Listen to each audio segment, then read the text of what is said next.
सुप्रभात विद्यार्थियों।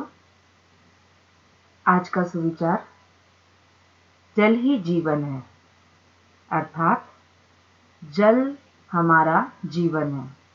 क्योंकि मनुष्य भोजन किए बिना रह सकता है, पर जल के बिना वह नहीं रह सकता। इसीलिए कहा जाता है कि जल ही जीवन है। आज का जो पाठ हम पढ़ने वाले हैं, नदी की पुकार, वह एक गीत है और वह गीत लिखा है सुरेश चंद्र मिश्र जी ने। सुरेश चंद्र मिश्र जी का परिचय देखेंगे।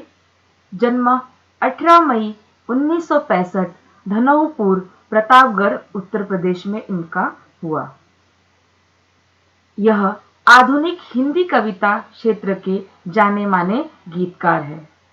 इनकी रचनाएं संकल्प, जय गणेश, वीर शिवाजी, पत्नी पूजा काव्य संग्रह और बाकी चर्चित कृतियां हैं, यानी लिखी हुई किताबें हैं।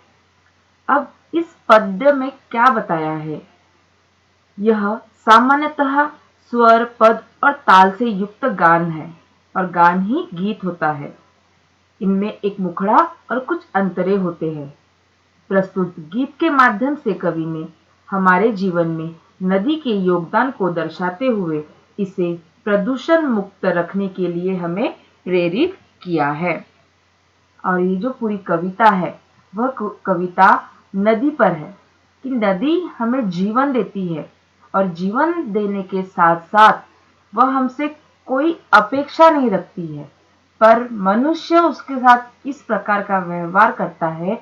यहाँ पे कवि ने अपने गीत के माध्यम से यह हमें समझाया है। बच्चों, पानी, हवा, डीजल, पेट्रोल, सोना, चांदी, पेड़ पौधे, प्राणी, पशु, ये सभी हमारे प्राकृतिक संपदाएं हैं, प्राकृतिक स्रोत है और इनको संभालने की जिम्मेदारी, सुरक्षित रखने की जिम्मेदारी हमारी होती है। हम देखते हैं कि नदी, अभी आप कहीं पर्यटन स्थल पर जाते हो, बड़ी बड़ी नदियों के किनारे जाते हो, जैसे गंगा नदी है, नासिक में जाते हैं हम लोग पूजा पाठ करने के लिए, तब देखते हैं कि मनुष्य गंगा स्नान करता है, गंगा में अपने पाप धोता है। ऐसे कहते हैं कि गंगा नदी में स्नान कर लो, यानी हम हमारे पापों को धो लेते हैं। पर वही मनुष्य उसमें नहाता है, वही उसके किनारे बैठकर कपड़े धोता है और वही पानी फिर पीता भी है। बड़े बड़े जो कारखाने हैं, उसका पानी नदियों में, उसका जो गंदा पानी होता है वह नदियों में छोड़ा जाता है। इस प्रकार से नदियों को दूषित भी करने का कार्य किया जा रहा है।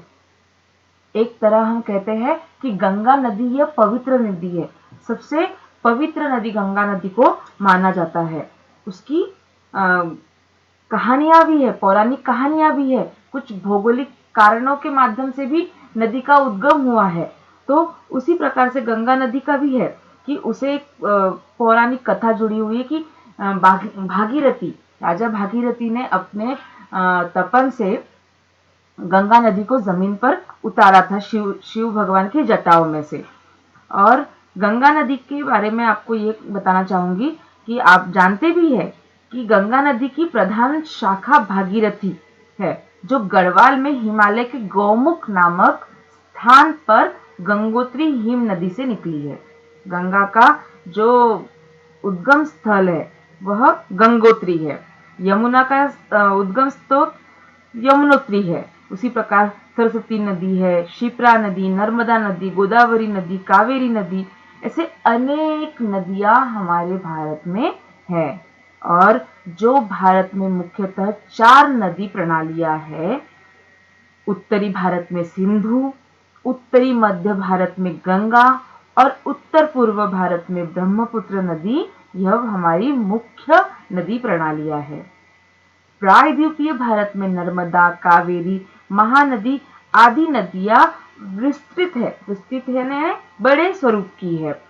जिस प्रकार से नर्मदा नदी के लिए भी कहा जाता है कि यह भी एक हमारी पौराणिक नदी है, इससे भी कई पौराणिक कथाएं जुड़ी हुई है। इसका उद्गम स्रोत अमरकंटक है। इसकी लंबाई 1312 किलोमीटर है। और नर्मदा नदी एक पवित्र, दिव्य और रहस्यमयी नदी है। नर्मदा नदी गोदावरी नदी और कृष्णा नदी के बाद पूर्ण रूप से भारत के अंदर बहने वाली यह सबसे तीसरे नंबर पर लंबी नदी है। कहा जाता है कि नर्मदा यात्रा जब हम करते हैं, जब मनुष्य नर्मदा यात्रा करता है तो उसे ऐसी अनुभूतियां होती है कि स्वयं नर्मदा माता उन्हें मिलने आई है। वह उनके जीवन का रक्षा करती है, जीवन की रक्षा करती है। वह उन्हें हर समय संभालती है। इस प्रकार की मनुष्य को अनुभूतियां होती है। जो गंगा, यमुना, सरस्वती इनका संगम हुआ है, जहां पर प्रयाग, उसे सबसे पवित्र स्थल माना जाता है। वहां बड़े स्वरूप के मेले भी लगते हैं। कुंभ मेला सुना होगा आप लोगों ने, संक्रांत के समय पे लगता है कुंभ मेला। और उस कुंभ मेले में लाखों से लोग, श्रद्धालु एक दिन में गंगा स्नान करते हैं। उसी प्रकार से हमारे आसपास जो हम देखते हैं, जो समझते हैं, क्योंकि भारत एक ऐसी संस्कृति है जहां पर आध्यात्मिक बातों को, आध्यात्मिक भाव को बहुत ही अच्छे से माना जाता है।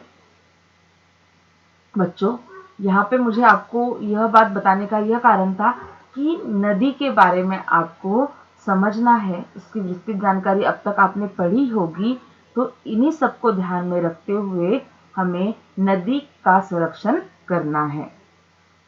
आगे बढ़ते हैं हम कि नदी से जुड़ी हुई कुछ बातें देखेंगे कि शुद्ध जल की आवश्यकता, क्यों हमें शुद्ध जल की आवश्यकता है, इस पर हमें चर्चा करना है कि शुद्ध जल की आवश्यकता मनुष्य को पानी पीने के लिए है। शुद्ध जल होगा क्योंकि जल से ही बहुत सारी बीमारियों का निर्माण भी होता है। इसलिए जल का शुद्ध होना बहुत ही जरूरी है।